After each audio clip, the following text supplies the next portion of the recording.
आज मैं आपके साथ नाम शेयर कर रही हूँ। इंशाअल्लाह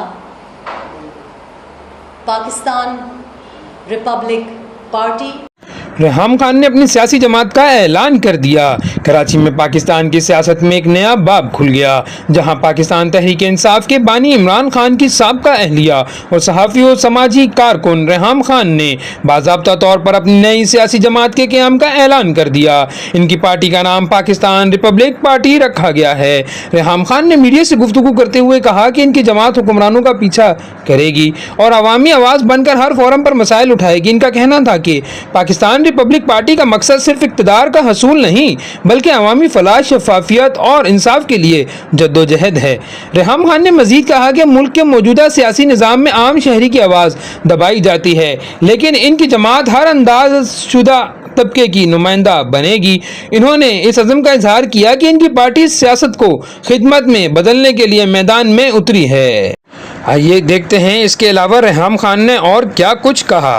तो पैसे का काम है, तो आपको आपकी पार्टी को फंडिंग किस तरह होगी, उसका क्या तरीका होगा?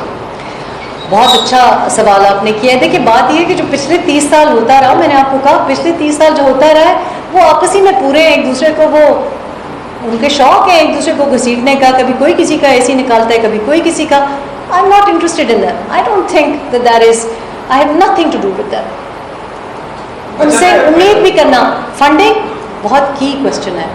एंड यू सी, ये बहुत इम्पॉर्टेंट है कि जो चीज़ आप बाहर मुल्कों से सीखते हैं, अच्छी बातें बाहर मुल्कों से सीखनी चाहिए।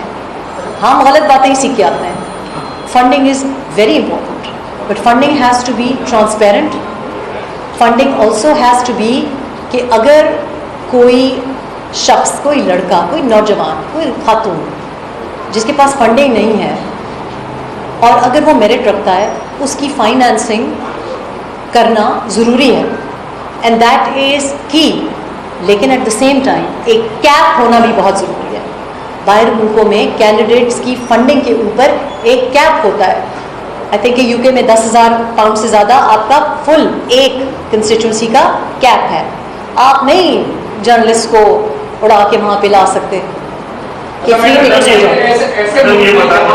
वज़ीर-ए-आज़म किसको बनाना है, फैसले कहीं और होते हैं। यहाँ तक कि सूबाई वजीरों के लिए एनओसी कहीं और से ली जाती है, तब जाकर वो वजीर बनते हैं। आपको लगता है कि ऐसे मुल्क में जो है आपकी पार्टी आगे जाएगी और पार्लियामेंट तक पहुँचेगी और आपके वज़ीरा बनेंगे?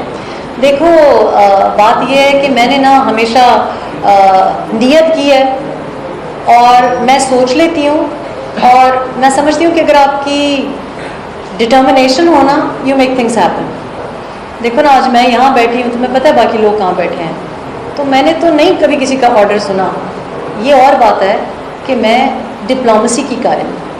आप लोग सब मुझे जानते हैं, मैंने आज तक किसी मुलाजिम के साथ भी बदतमीज़ी नहीं की। I genuinely want things to work.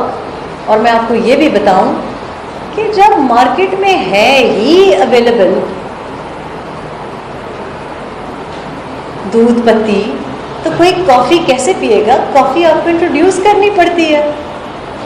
तो मैं तो ट्रेंड सेट करने में बिलीव करती हूँ, ट्रेंड फॉलो करने में बिलीव नहीं करती। And you must also realise कि जर्नलिस्ट आपके माशरे से निकले हैं। ये बेचारे पॉलिटिशियन तो नहीं कहना चाहिए, पपेट्स आपके माशरे से निकले हैं। आपने उनको कोई नौकरी दी नहीं, राइट पर्सन तो द राइट जॉब नहीं था। हो सकता है कोई कुछ बनना चाहता हो, नहीं आपने उसको कहीं एडमिशन दी, तो जो बेरोजगार था उसको पहुंचना पड़ा, हमने पहुंचाया। इसी तरह आर्मी, आप जो बात कर रहे हैं, मैं तो साफ बात करने की कायल हूँ। आर्मी क्या हमारे माशरे से नहीं निकली? आपका ख्याल है आप जिस तरह से परेशान हैं, मैं आपको बता सकती हूँ। आर्मी वाले भी परेशान होते हैं, वो भी इसी माशरे से हैं, उनको भी इसी जगह पे रहना है।